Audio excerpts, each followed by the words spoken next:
everybody, welcome to my channel. It's the end of summer, August is almost here. It's freaking hot everywhere. I don't know where you live, but it's 36 degrees Celsius where I am, so quite toasty. It's time to get ready for your bench test and for your interviews, but not for all of us. Life circumstances get very different.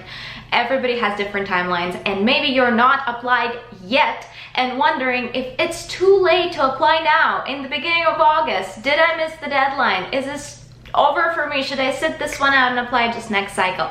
If you're wondering that, this video, my friend, is just for you. And mind you, small disclaimer that this video is gonna only talk about CAPIT application. Residencies have a little bit different of a timeline, so we're gonna talk about it later in the future endeavors. Is it too late to apply in early August or just late summer? The short answer is yes and no. Very cliche, thank you. So confusing. Could you have done that any easier for us? Yes. So basically it all depends on the program.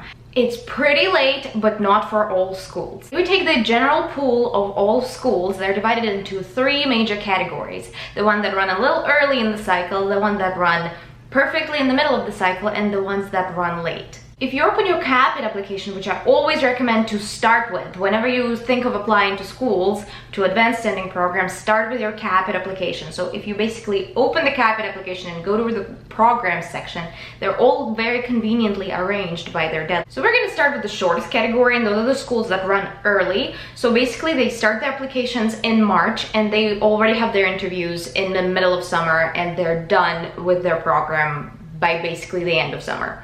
Yes, then you're very, very late to apply to those. Forget about them. The example of a school like that is Tufts. It's already done, my friends. It's over. Next year, if it's the school of your choice, if you're set and just perfectly set to go to Tufts, not year for you. There are other schools there. You can also find them on the program section of your CAPIT. So let's move over from them very quickly. They're not helpful for us. So the other largest category, and the majority of schools, are kind of going in the middle of the cycle. So basically, they're also divided into two categories. You can tell I love organization. There are two different types of schools, one that have rolling admissions and one that collect all the applications up until the deadline and then send all of their interview invitations. Example in the first category, the one that have rolling admissions, is BU, the school that we all know and love. So they have a large, huge class of 100 students this year. Mine was 85. 100 is a lot of people, so they cannot send like 300 invitations and just go over all the applications at once. Plus their deadline is very late, so yes, you can still apply. So they basically look through application as they come in, and they sort them out and have multiple batches of interviews and invite people as they go. So for this kind of schools, if you still haven't applied, but they already have sent out some interview invitations and they already started the process, you're on a later side. So you're not in a favorable position right now because they kind of already started to collect the class. But if it's not too late to apply still, so 100% of people who don't get in have not applied. So basically, if I were you, if I were in your situation, I would still apply into a school like that, and you would have a good chance to get in if they're still not collecting the full class. You never know what's gonna happen. Maybe they will have shortages or somebody will reject. You don't know, just apply. You still have a good chance to get in. And the second type of schools in this category are the schools that collect all of the applications up until the deadline and send out the interview invitations all together and have the interviews all together in either one batch or two batches or something not that big. And that example in that category is OU, University of Oklahoma, where I also went to. So they basically have a deadline in the end of summer, and they send out all their applications in September, and they have all of their interviews in October. So and they invite everybody, have acceptances done about 2 weeks later. So basically in that category, you're very much on time because they haven't seen any applications yet. So if you're still before the deadline, you can apply and be on par with everybody else who already have applied, which is wonderful. But you might ask, how would I possibly know if a school has a roll-in admission or it has admissions altogether? Good question. Basically, you can tell just by asking other people who went there, which is a good way to have a community.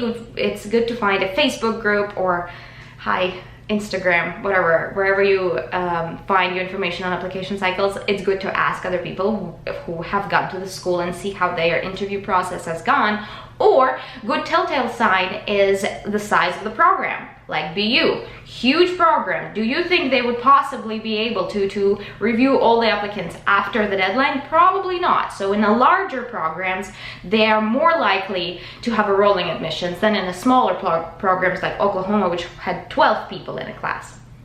So it's kind of up to you to decide if you want to apply to a program like that who run in the middle of the cycle or not. And the last and my favorite actually category of the schools, that I call them secret schools. I know it's kind of ridiculous, but anyway, so I didn't know anything, I didn't know they existed. That's why I called them secret. So basically it's the schools that run their applications very late in the cycle. And I didn't even, and sometimes you can't even see them on Capit before they actually start the application. And they open up their applications, you can apply only in mid-fall. So they're not even open yet. So you're way too early to apply to those schools.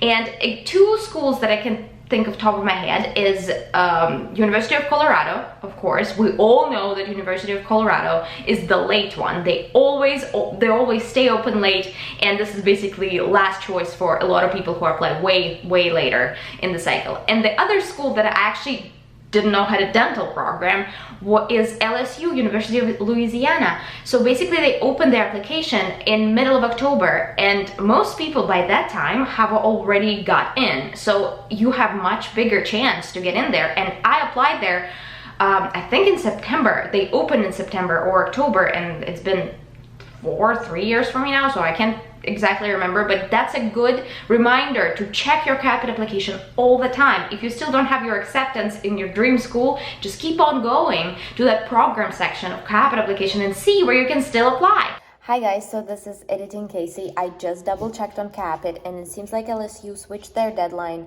since I have applied, and I applied like what, 3 years ago, a while ago. So now it's in July instead of fall, but still the advice still stands. Check your Capit application in the fall. If you still haven't got in or you still have no invitations, there may be new programs appearing left and right, so don't forget to check it.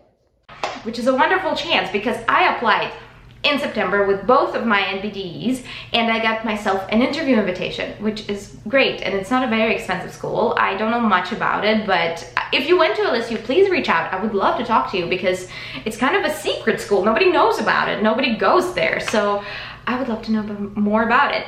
So this is everything I wanted to share with you today. Hope you have applied. Please apply. Please do that. If you don't apply, you will not get it. And that we don't want that. We really don't. So thank you so much for watching this video. Don't forget to subscribe to the channel. I would love that. I'm trying to get to like 10,000 subscribers by the end of this academic year. I would love that. That would be really awesome. So please subscribe. Please don't leave me alone. And also follow me on Instagram, which I'm more active now for certain personal reasons. And I will see you around. See you in my next video. Bye.